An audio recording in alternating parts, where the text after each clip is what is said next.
questions. Because, for example, if you actually think about what the words mean, as opposed to what we think they mean, it's not the same thing. People say DRM, and the first thing that they think about is protection. But then really, it should be digital rights protection.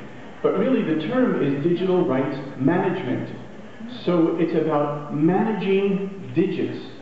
In fact, I remember in New York, there was a cartoon, and the cartoon was two little children were in a living room, and they look on the floor, and they see a book, and one child says to the other child, he says, they call it a book, but I don't know where the batteries go.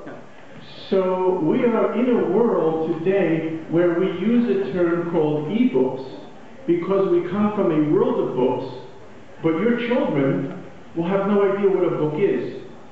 Because really, as the gentleman said in the previous presentation, we are living in a world of liquid digits. And liquid digits, like water, flow. When I was a child, I grew up in New York before moving to Jerusalem. And we had public libraries, as you have here as well. And you would rent a book, you would take out a book, and you had about 10 days to return the book. Many of those books today are probably still in my basement. But you had 10 days to return that book. Now the problem with a publisher, or the advantage with a publisher in those days as an example, was that a publisher would be happy to give libraries his books, because this way the book becomes visible and more people talk about the book, and therefore servicing the library would actually help generate more sales. But the library would only have maybe 2 or 3 copies of a particular book. What happens today in a digital library, where once a publisher gives a digital ebook to a library, now there are infinite copies of that book. Does that now mean that digital libraries, which are public facilities offering books, are actually cannibalizing the market of selling books? Because now it's no longer just a couple of copies. And not only that, how is it controlled? Well, this is where DRM, as a protective nature, is an enabler. Because DRM will allow those books in those devices to disappear after a couple of days. They will also be able to restrict the amount of books which are being accessed. So now publishers in the e-publishing world can have the same advantages on a much larger scale, but at the same time being able to control and protect their issues. This is why in English, at least, I don't know if this is going to work in a simultaneous translation, so I apologize, but we used to say that whereas DRM was a legal issue, today DRM is a illegal issue. Okay, let them go. Fine. So anyhow, illegal and the idea of understanding content is also on one more perspective, and then I'm going to turn over to our panelists. Another issue of DRM I think is very important to think about is not from the point of view of technology, but from the point of view of the end user. What will your end users tolerate? For example, on the one extreme level of DRM, you have clients. You have the ability to hermetically seal and completely protect a product. But on the other hand, you may have end users who feel frustrated. And I will give you an example. In the olden world of last week, you could walk into a bookstore and buy a physical book. Okay, guess what? I have this book.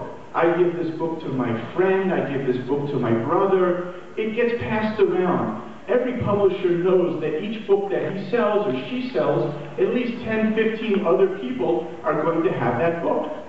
But if I now buy a digital book, it's completely locked in my device, and I can't even share it with my friends, well, why is that? Why have I suddenly, by a technological advance, lost a pleasure as a reader, which I have? So the ability to share content and yet to control content, it happens to be on the spectrum of DRM. On the other end of the spectrum, something O'Reilly introduced is a concept called social DRM. And that is where you can actually embed in real time the name of the person buying the book in the margin of the book. So this way, when I buy the book, I can still forward and advance the book to other people, but I can't begin to sell the content because my name is in there, and the social network will help protect the publisher's rights and so on. So I would like now to turn over to our panelists, and we'll begin first with Kang, who is the Vice Director of Digital Technology at Higher Education Press here in China. She works in the educational field, and possibly I think that what we're going to learn from her is not so much answers, but questions as to the different things that she, in her position, approaching the world of DRM, is looking for and exploring.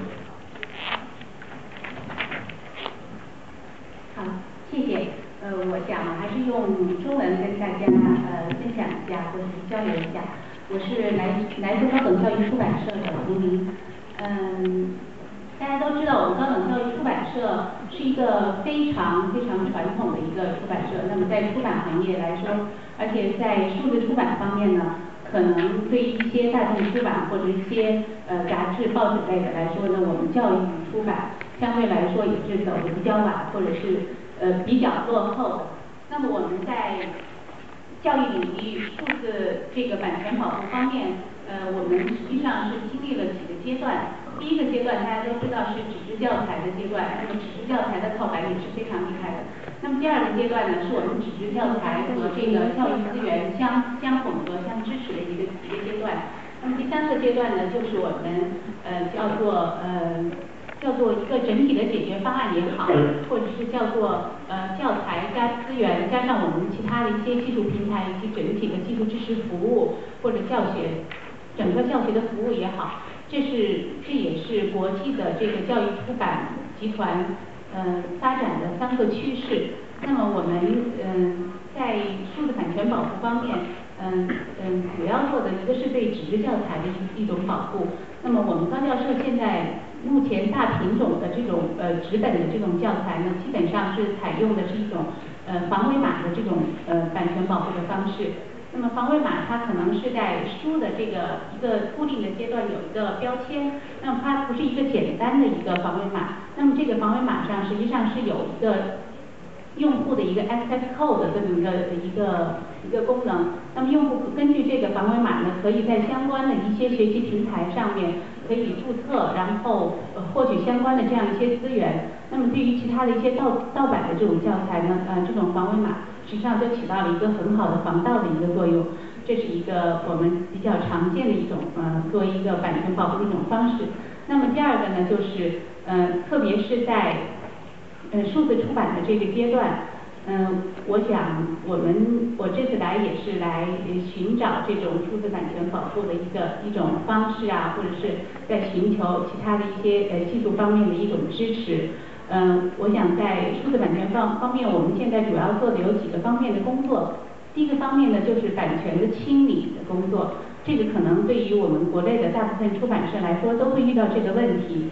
我们目前拥有了很多的这种数字的内容或者是纸本的内容，那么这个内容它的版权的主体是谁，可能在目前对于很大多数的出版商来说都不是很清楚的，特别是数字化的这种资源。因为很多资源，特别是教育领域的资源，那么它有可能是适用于教育领域。那么，很多作者在提交过来这种资源的时候，他有可能都是从 Internet 上 download 下来的这样一些资源。那么这个资源本身的这个主体是谁，可能都不是很清楚。那么我们在第一项工作，我觉得也是非常重要的一项工作，就是对这个数字版权的这种主体要进行一些清理的工作。第二项工作呢，就是在版权方面的一个注册的工作，就是我们对任何一个数字内容要进行它的一个注册。那么这个注册是怎么去进行注册？我们希望就是也有相关的一些技术公司或者是国家的一些相关的一些这种研究方面的一些成果给我们来利用。那么它对于每一个内容来说，它可以提取相关的一些数字特征值，那么作为这个数字内容一个唯一的一个 ID， 那么把这个 ID 作为一个注册完了之后，这个 ID 将会伴随着这个内容，在它的这个发行和传播过程中会伴随终身。第三项工作呢，实际上就是我们相关的数字版权保护的技术方面的一些工作。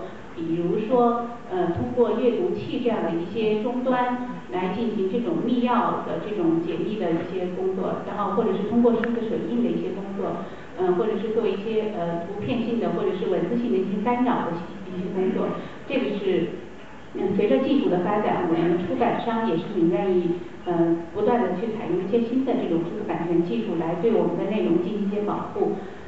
第四个方面呢，也是我们比较关心的，可能是我们国内的一些出版商比较关心的，就是整个的数字版权保护的一个环境问题。